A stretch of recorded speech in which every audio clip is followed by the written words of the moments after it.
Hello, it's that time of year, maybe even past due. Come and let's do some seed starting together. All right, so what you see here, all of this, is some of the essential stuff to get started with seeds and a couple of optional things that you may want to consider. I have two 10 by 20 trays. That's what you see here. I have a bunch of little containers that you can start your seeds in. This is what's called a Silly Seedlings branded container. It's the little compartments are 1.5 inches by 1.5 inches by, it appears to be 3. Anyway, so this is going to be good for seed starting things that don't grow super fast. Now, this is the early chunk of seed starting, so these are going to be the plants that don't grow super fast. For example, the asparagus that's still right there. All right. What else you're going to need other than your little containers, as well as it's probably best to have a 10 by 20 tray. You don't technically need the 10 by 20 tray, but I highly recommend doing bottom watering. And bottom watering pretty much requires a 10 by 20 tray that does not have holes in it. This does not have holes. I have them that also have holes because I bought the wrong kind. So anyway, you need that. It's helpful to have something like a hygrometer or a hydrometer or a thermometer, that's both. That'll tell me the current temperature inside the shed here as well as the current humidity level. So we're actually pretty warm. It's about 60 degrees outside today. And as you can see the rock wool insulation along the back wall there, this shed is only partly insulated, so I'm going to have to actually run heaters in here because today is the warm day and then it's going to start getting cold again. I recommend you have something like a thermometer just so you can kind of tell how warm it is. If you're doing this in your house, you probably don't need the thermometer and probably not even the hydrometer at that point. But I need it because I am not doing this in the house, and so the temperature and climate control in here is nowhere near optimal. Also, notice that's a temperature and hydrometer, and it's a Govee branded one. It does work via Bluetooth, so if I can get my phone close enough to it, it will pull the stats from that temperature. Now you'll also notice there's a little one. Let's see, get the phone to focus here. There's a little one right there. That one is the same thing as this one, but it allows me to pull it via Wi-Fi. I have Wi-Fi out in the shed here, done through a power line networking system that then ties into the mesh that I have in the house. So I can actually see what the temperature is at any time in here, even if I'm not in here. But because that doesn't have a display, I have the one that has a display. Really, I had bought the one that has a display first, and then realized, this takes forever to update, and in order for me to get these stats from it, I had to stand right up against the wall of the shed. So I'm gonna move this real quick just so you can see what I'm talking about. There's the front door to the shed. I had to stand right up against that door in order to see what the temperature was, which would have been okay except for the fact that the shed is over 100 feet from the back of the house. This is fine in early spring when temperatures are in like the 40s and whatnot, but when there's 9 inches of snow and there's no path, it's not great to have to come out here and check the temperature constantly. Also, if it was hooked up only via Bluetooth and not via Wi-Fi, then I would not be able to receive alerts to my phone, which would mean that if for some reason the power were to go out in the shed, or I needed to come out here and grab the plants because the temperature dropped and the heaters that I'm going to have in here aren't enough, then I wouldn't know. So it's good to have something where you can monitor your system. So anyway, moving on, you're obviously going to need your seeds. That's this pile of seeds that we're going to seed start today. We'll cover the varieties in a minute here. And then you're going to need your seed starting mix. Now, don't do what I did this year. I am being lazy, and I went and pulled potting mix that I had left over from a different project and mixed a bunch of coarse perlite in with it and cocoa coir.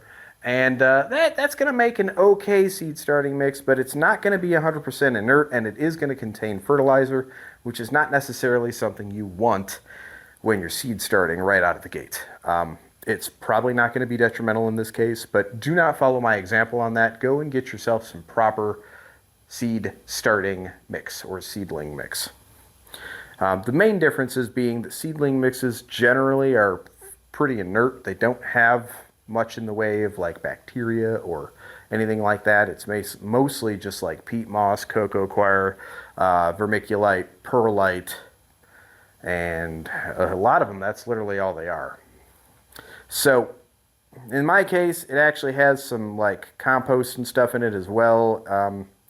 Again, don't follow that example. Just go and get the proper stuff. Hello again. Hopefully you can see me. Anyway, so the varieties that we're planting today are going to be Mary Washington asparagus, Hungarian hot wax OG hot peppers. This is the Johnny's Selected Seeds specific cultivar that they spent several years working on and refining. Jalapenos.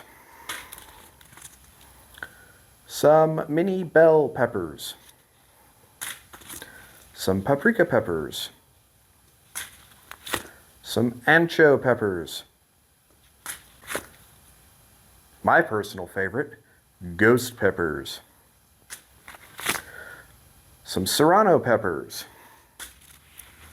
Some Italian pepperoncini peppers. These aren't terribly hot. These are less than a jalapeno as far as their potency goes. Very prolific producer. And then I have black egg eggplants. I'm going to try these again. These didn't do great last year, so we're going to give them another try. Slim Jim eggplants. These did all right.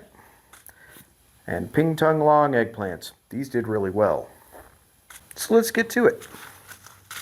First thing we need to do is we need to fill our containers here with dirt. So I am just going to grab one of these for right now, and I'm going to grab some dirt, and I'm just going to fill the containers like so. Now when you're doing this, you want to make sure that you don't have any clumps, which if you get a proper seed starting mix, you're not going to have much in the way of clumps, unlike me, because I'm being lazy. That's a piece of mulch.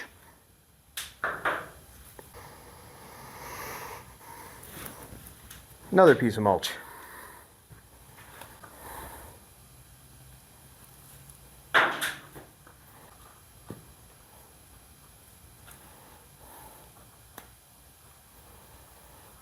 Sometimes it's good to just get your hands dirty. Know what I mean?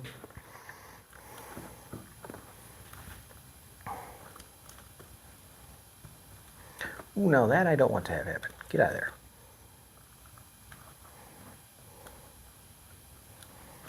A certain amount of that, I suppose, is unavoidable doing it this way, but still.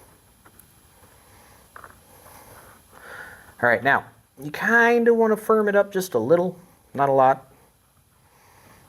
I know that's not terribly descriptive. So kind of like once you start feeling a little bit of resistance, that's when I like to stop firming it. So you push down, you're like, oh, okay, I got a little resistance. Oh, look, I got a little resistance. It's kind of like that. You're just going to kind of come through. And that gives doing this gives you a nice little seed starting bed for your seeds to kind of take hold of and sprout.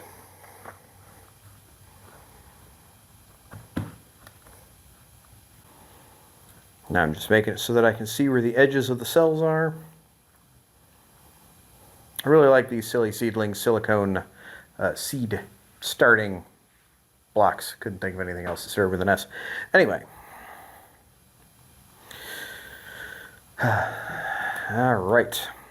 That looks good. Now, we'll do this for this as well, but I'm not going to make you sit through that part. One thing that is important to note, your containers need to have holes in the bottom. These do. Which looks like that. You can kind of see them there. I'm not going to tilt it too much because I don't want to dump it out. Should have showed you that in the beginning. All right. Pardon me for just a moment while I get the rest of these full. Ta-da! All right. So, through the power of editing, I'm sure that took a much shorter amount of time than for you than it did for me. Anyway, so there we go.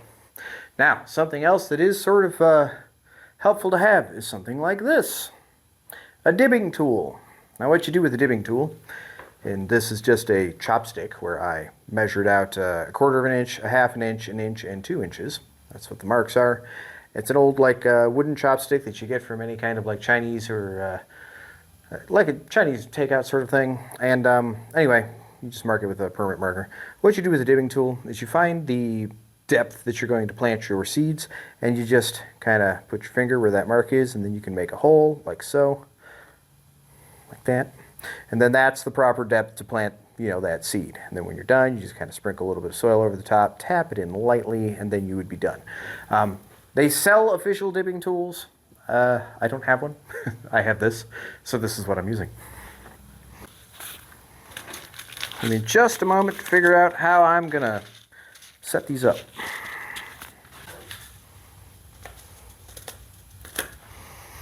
All right, so I think that's how I'm going to do it. These are going to be eggplants. I'm going to go 2 in the big ones and 1 in the small ones, each of the small ones. That's how many plants I'm going to grow. I'm going to plant double that number of seeds and then just thin them as appropriate. That way we pretty much guarantee we have good germination. Do that with those 3 varieties there. And then the peppers, I'm going to do 6 of each kind of pepper.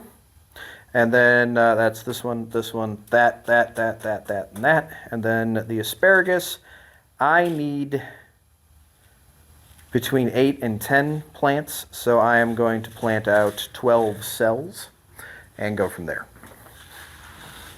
All right, so we'll start with the asparagus. Where did my dibber go?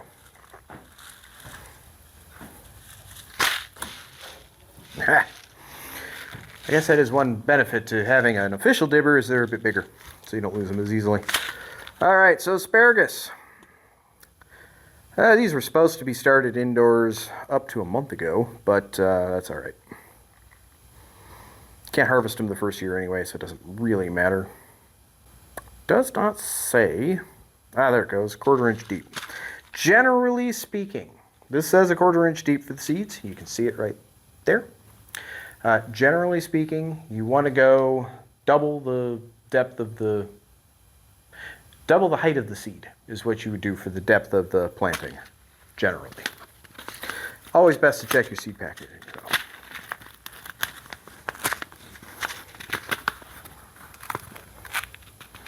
Since these are 1/4 of an inch,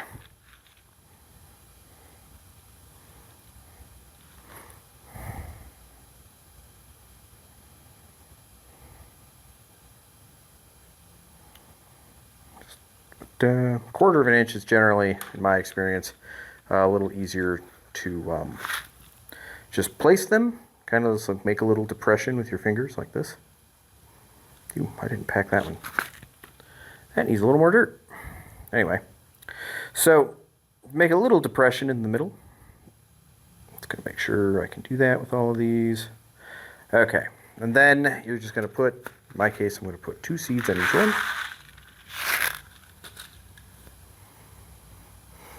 So boom, boom, boom, boom, da da da.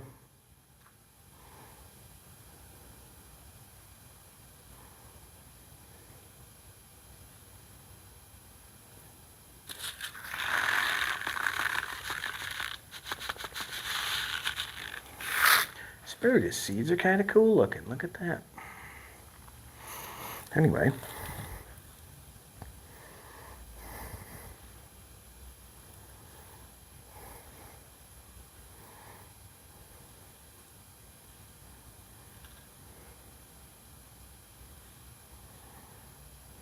All right, so there's 2 in each cell. Put my remainder back. Reseal my container. That does not reseal well, so I'm going to do my super proprietary, yet not proprietary at all, I'm sure, method of folding these over. I always fold my corners in first, and then right about where the top would be, I reverse it like this. Kind of like you're going to do a snub nose on a paper airplane. And anyway, what that means is that this can't open, right? This can't open this way to let seeds out unless these are undone. And even that, and these can't be undone until this side is undone. So because it's a multi-layer thing, there you go. It is 73 degrees in here with the lights on already. It was 70 when we started this video just a few minutes ago.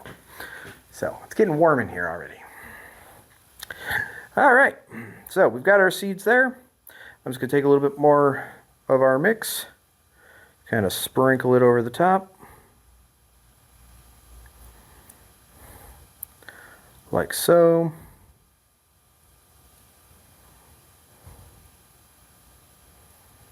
Little bit more there. Then we just lightly tap it in because you don't want anything blowing away. That's a little bit of a clump. Get rid of that. Just do this. All right, so just lightly tap it in, very lightly. Do not use a lot of pressure. You want the seed to be able to make its way out without too much trouble. All right. So that's the asparagus done. Pretty simple. All right, this one is Hungarian hot wax. Again, this is 1/4 inch deep, so I'm just gonna get this stick out of the way. There we go. All right, so 1/4 inch deep again, so we're just gonna make a little depression. And I need 12 seeds.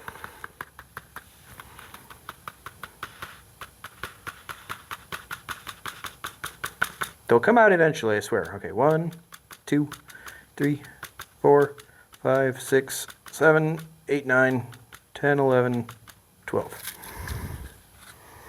About half the seeds. All right, let's make sure I have the right number. I have 12. I'm going to do the same thing I did with the asparagus. I'm just going to double sow. So I've got 2 there, and 2 there, 2 there, 2 there, 2 there, 2 there. Take a little bit of dirt. Okay, now we got the dirt there. Just again, lightly, lovingly tap the plant in, or the seed in, I should say. And there we go. Always, always, always make sure to promptly close your seed packet, because if you don't, you are going to knock it on the floor and send seeds everywhere. All right, moving along. I imagine these are all going to be 1/4 inch, and yep, that's 1/4 inch, and that's 1/4 inch, and that's 1/4 inch. I'm sure that's going to be 1/4 inch. Is this 1/4 inch as well? I mean, it's like almost guaranteed, right? 1/4 inch, yeah. So, all right. So these 2 were asparagus. This, I already forgot what kind. Hungarian hot wax. All right, so next we'll do the Italian pepperoncini. Well, I sure hope I have 12 seeds. I have exactly 12 seeds. All right, cool. I'm going to do this just so that I can remember where I've already planted. Better thing to do, since these have moisture in them. I'm just going to take some of these and just be like, no, don't do it. Like this. Don't do it.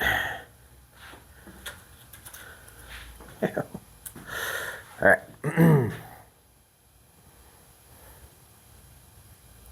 Let's make my little depression again. Just double sow again. Well, now those didn't go where I wanted them to. Come on. Come over here. I made the depression in the wrong spot. That's better. Stick. I'll fold this one in half just to indicate that there's nothing else in it. So I'm going to have to buy more of those next year. All right. Ghost pepper. I have such high hopes for you. Last year, I stunted my ghost pepper plants, and it made me very sad.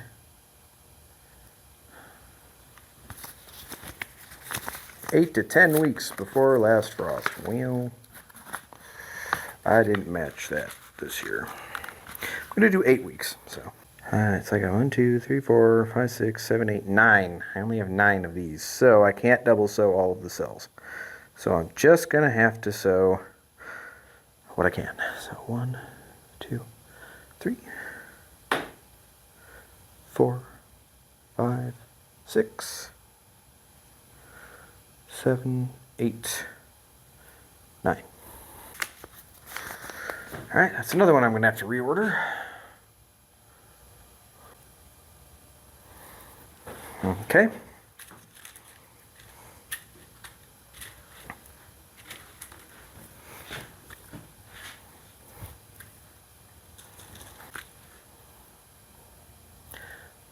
Little depression, like a puppy out in the rain.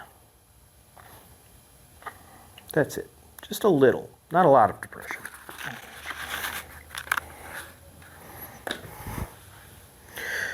All right, I have at least 12 seeds here. So 1, 2,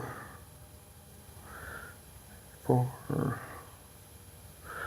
5, 6, 7, 8, 9, 10, 11, 12. That's a big bark chunk. I don't want that in there.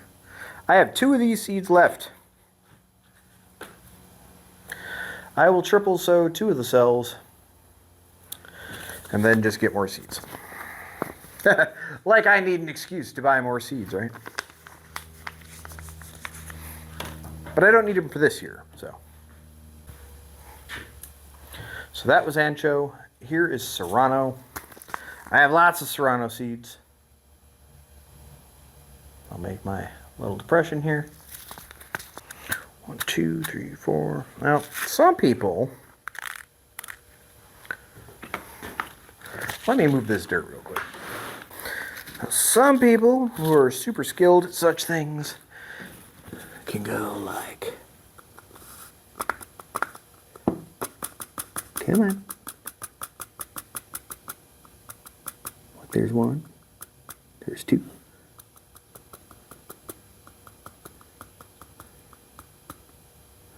3, 4, 5, 6, 7, 8,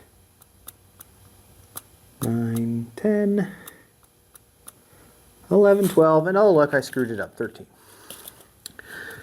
There's actually a lot of dirt here, so instead of burying those further down, I'm just gonna kind of smooth those over like that, and then like that, and like that, like this, and like that.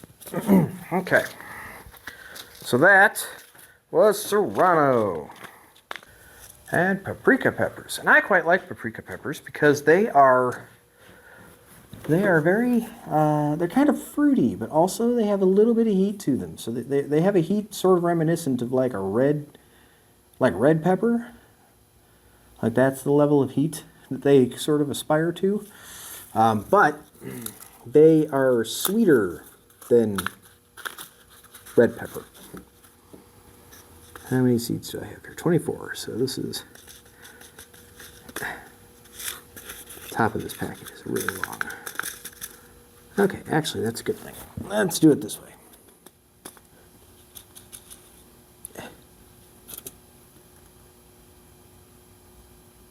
If you get dirt on your seeds, it's best not to put them back in your container because the dirt will probably contain humidity, and you do not want to introduce extra humidity into your seed container. Just keep that in mind.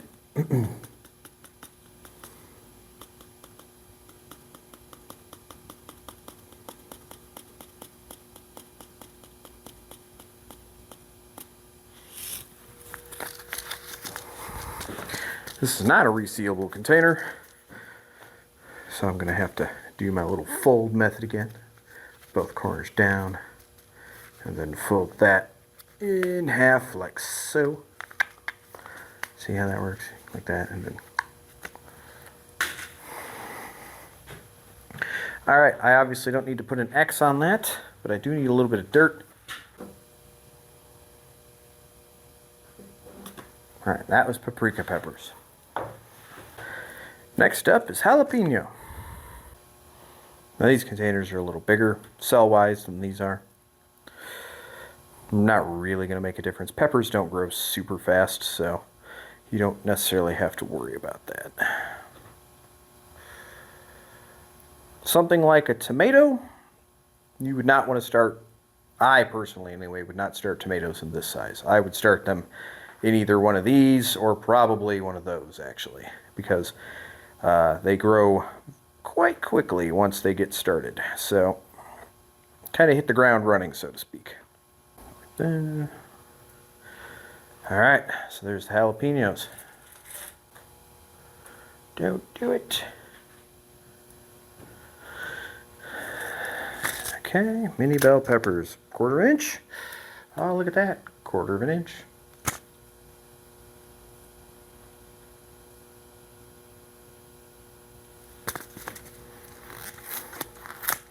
It's nice when things are consistent. It's now 74 degrees in here. Whoa. Guess I didn't notice. They're like pearlescent red. That makes me think these are coated with something. Ah, that's the So Easy coating. Okay. So Easy seed coating is made from a high-quality blend of materials consisting of natural clay, lime, and perlite. The colors applied to the seed coating are FDA-approved food coloring. The coating creates a moisture pocket around the seed which enhances germination. That's what it says right there. I have no idea if any of that's actually legit, but we're going to try it. Again, got them for free at the seed swap. So, non-resealable package, so look at me go with my little folding method. Oh yeah, getting it all folded up nice.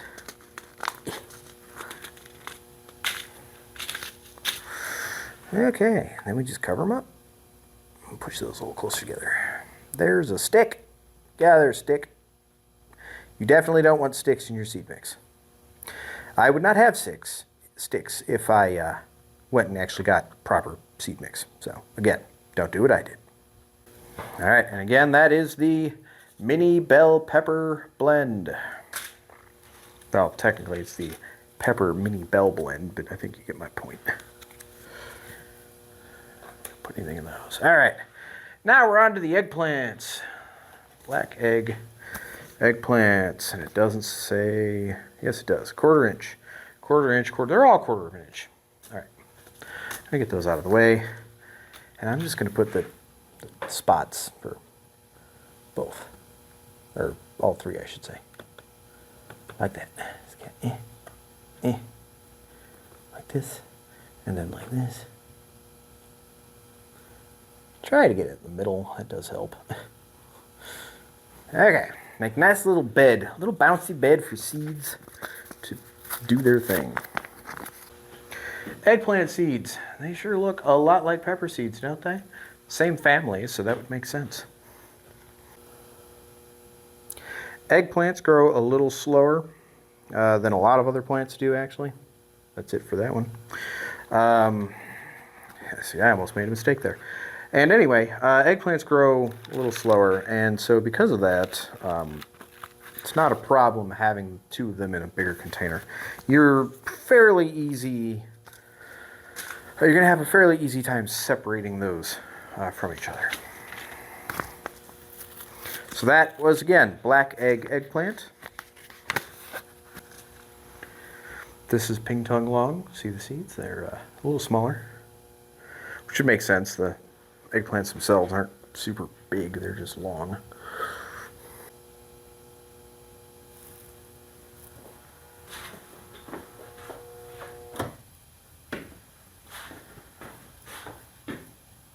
Wow, that light was loud. Anyway, because I have the grow light on, I don't even need that on. So I apologize if that's been annoying anybody else. I can't hear very well, so I've got some hearing problems. And I could kind of hear it, but not. I think you could probably hear it better than I could. And I'm here live with it. I don't need to fold that. That's got its glue. All right, so that was ping tongue long eggplants. And I got one more eggplant. Where'd it go? Slim Jim. We'll see how the Slim Jim variety does in comparison to ping tongue long.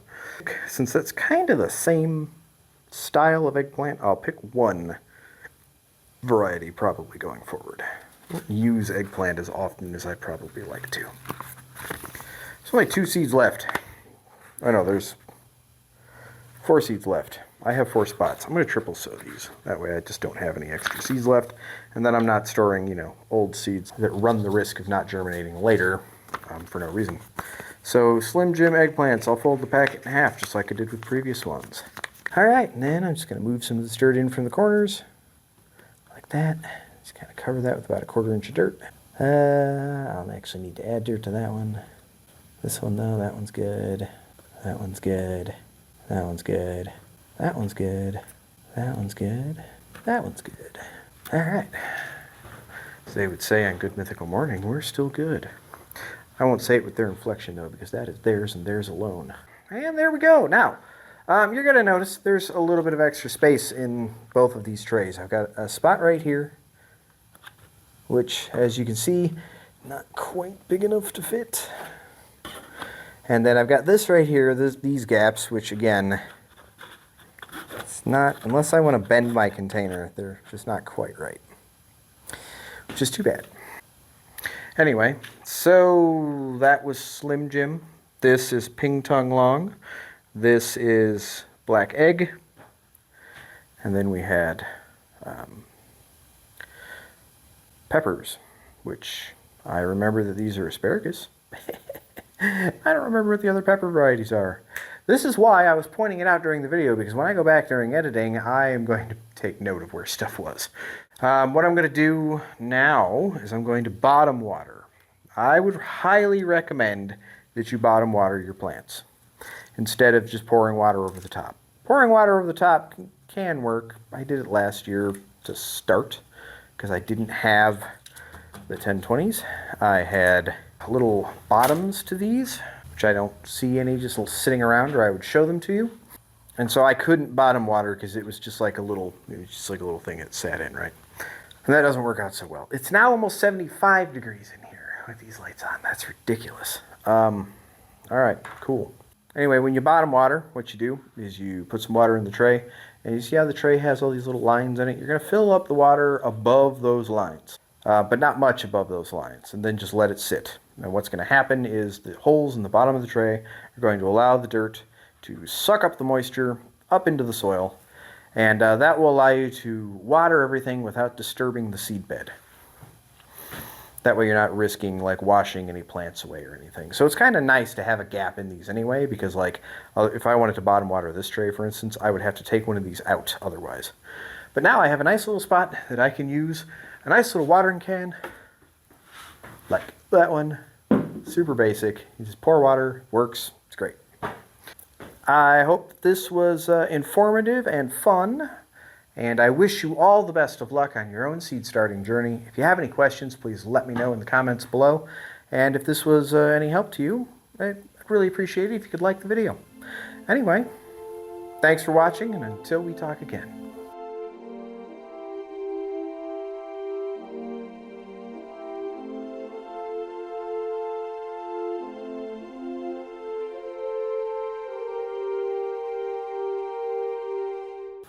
Hello! That's too low.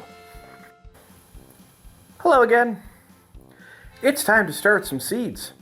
So, let's do it. No, dang it. Hello again. It's time to start some seeds. So, come seed starting with me. That's a lot of S and seed and start over and over. Hello, it's that time of year. Come, let's do dang, dang, doubly dang. Let me check to make sure that's even right.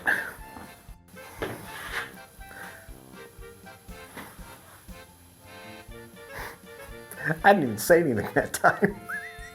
I already screwed it up. Hello, it's that time of year. Come, and let's... Well, past time for you to have started seeds. And in my case, it's time... Now, this is... Hello. It's that time of year. Time to start some seeds, so come.